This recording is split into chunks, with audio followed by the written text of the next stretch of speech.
রোজা থাকার পরে সেহরিতে ভাত খেতে পারতেছেন না? তাহলে আমার মতো এরকম ঝাল ঝাল করে লাউ পাতার ভর্তা বানিয়ে নেন, দেখবেন অনায়াসে 1 প্লেট ভাত খাওয়া হয়ে যাবে। হ্যালো এভরিওয়ান, আসসালামু আলাইকুম। Welcome back to my channel mom's kitchen by Sultana, Jessore থেকে। আজকে আমি লাউ পাতার ভর্তা রেসিপি শেয়ার করব আপনাদের সাথে। তার জন্য প্রথমে আমি কচি কচি লাউ পাতাগুলো বেছে নিয়ে নেব ভর্তার জন্য। সাধারণত কচি পাতাগুলোর ভর্তাটা খেতে বেশি মজা লাগে। যে পাতাগুলো কচি জাস্ট আমি সেগুলোই বেছে নিয়েছি। দেন পানিতে ভিজিয়ে রেখেছি। লাউ পাতার মধ্যে অনেক ধুলোবালি থাকে, পানিতে যদি কিছুক্ষণ ভিজিয়ে রাখা যায় তাহলে সমস্ত বালিগুলো পানির নিচে পড়ে যায়। তাই আমি এভাবে ধুয়ে আবার পানির ভিতরে ভিজিয়ে রেখেছি। আর নিয়েছি কাঁচামরিচ। আমি যেহেতু বলছি ঝাল ঝাল ভর্তা, তাই মরিচের পরিমাণটা বেশি নিয়েছি। আরও নিয়েছি রসুন আর কাঁচা পেঁয়াজ, ধনিয়া পাতা কুচি। প্রথমে একটা কড়াই বসিয়েছিলাম চুলায়, তারপরে একটুখানি তেল দিয়েছি, বেশি না, অল্প একটু পরিমাণ। তার মধ্যে আমি রসুন আর মরিচ দিয়ে দিলাম। রসুন মরিচের গায়ে পানি ছিল, তার জন্য দেখেন কিভাবে ছুঁড়ে যাচ্ছিল, তাই ঢাকনা দিয়ে একটু নেড়ে চেড়ে নিলাম যেন আমার চোখে মুখে না যায়। সেজন্য পানি থেকে মরিচগুলো দেওয়া তো, তাই। এবার অল্প পরিমাণ ভাজার পরে এখন আমি লাউ পাতাগুলো এর মধ্যে দিয়ে দেব। আমি একা খাবো যেহেতু, তাই বেশি বানাচ্ছি না, অল্প পরিমাণ বানাবো। আমি যে সবগুলো লাউ পাতা দিয়ে দিয়েছি। এবার একটু উল্টে পাল্টে নাড়াচাড়া দিয়ে ঢেকে দেব।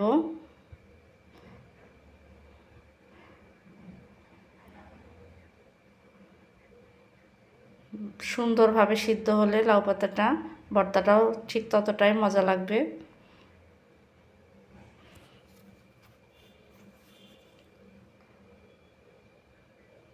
লাউ পাতার নিচে কিছু পানি অলরেডি চলে এসেছে। আর একটু সিদ্ধ হওয়ার জন্য আমি আরও কিছুটা পানি অ্যাড করব। এই পানিতে আমার পারফেক্টভাবে সিদ্ধ হয়ে যাবে। এবার আমি ঢাকনা দিয়ে ঢেকে সিদ্ধ হতে দেব।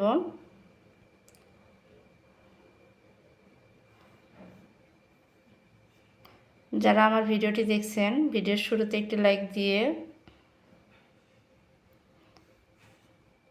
ভিডিও শেষ পর্যন্ত থাকবেন।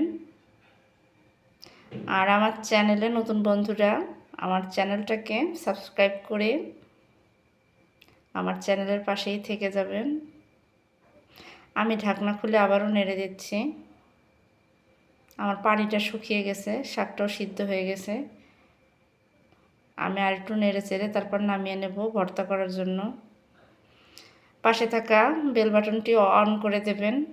আমার যে কোনো নতুন ভিডিওর নোটিফিকেশন চলে যাবে, আপনারা আপনাদের সময় সুযোগ মতো দেখে নেবেন। আমি ভর্তাটা করার জন্য বাটনা ব্যবহার করতেছি। আপনাদের কাছে বাটনা না থাকলে আপনারা ব্লেন্ডার কিংবা শিলপাটাতেও বেটে নিতে পারেন।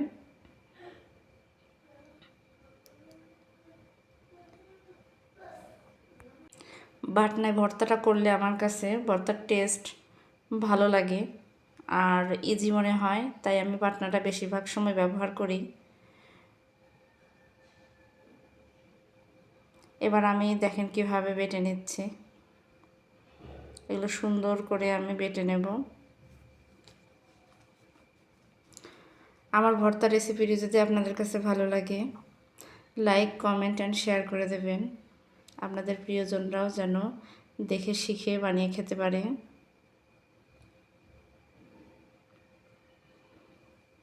আপনারা কে কীভাবে লাউ পাতা ভর্তা করেন সেটাও আমার কমেন্ট বক্সে জানাতে পারেন।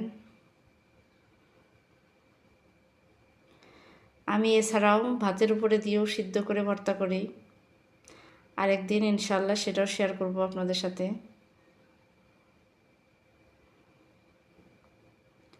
বাড়ির লাগানো গাছ হলে সে পাতাগুলো অল্প সময়ের জন্যই সিদ্ধ হয়ে যায়। ওগুলো ভাতের উপরে দিলেই সুন্দরভাবে পারফেক্ট সিদ্ধ হয়ে যায়। আর যেটা বাজার থেকে কিনে আনা সে লাউ পাতাটা সহজে সিদ্ধ হতে চায় না। সেটা কড়াইতে এভাবে সিদ্ধ করে ভর্তা বানালেই বেশি ভালো হয়। আর আমার আজকে লাউ শাকটা বাজার থেকে কিনে আনা শাক ছিল। দেখেন আমার কিন্তু হয়ে গেছে ভর্তাটা বাটা। এবার আমি কাঁচা পেঁয়াজ দিয়ে দিলাম। আমার কাছে ভর্তার মধ্যে কাঁচা পেঁয়াজের ফ্লেভারটা খুবই ভালো লাগে, তাই আমি কাঁচা পেঁয়াজ ব্যবহার করতেছি। আপনারা চাইলে পেঁয়াজটা বেরেস্তা করে দিতে পারেন। সাথে সরিষার তেলও দিয়ে দিলাম, দিয়ে আবারও একটু বেটে নিচ্ছি। আমার কাছে ভর্তা মানে কাঁচা পেঁয়াজ সরিষার তেল, তাহলে যেন অন্য রকমের একটা টেস্ট আসে।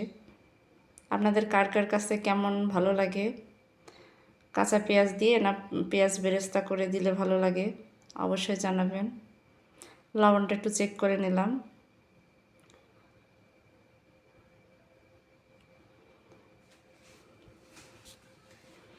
যদি আপনার মুখে কিছু ভালো না লাগে তাহলে এরকম ঝাল ঝাল ভর্তা বানিয়ে ভাত খেয়ে দেখবেন, ইনশাল্লাহ অবশ্যই ভালো লাগবে। এবার আমি কিছু ধনিয়া পাতা অ্যাড করে দিলাম, আগে থেকে কুচি করে রাখা ধনিয়া পাতা।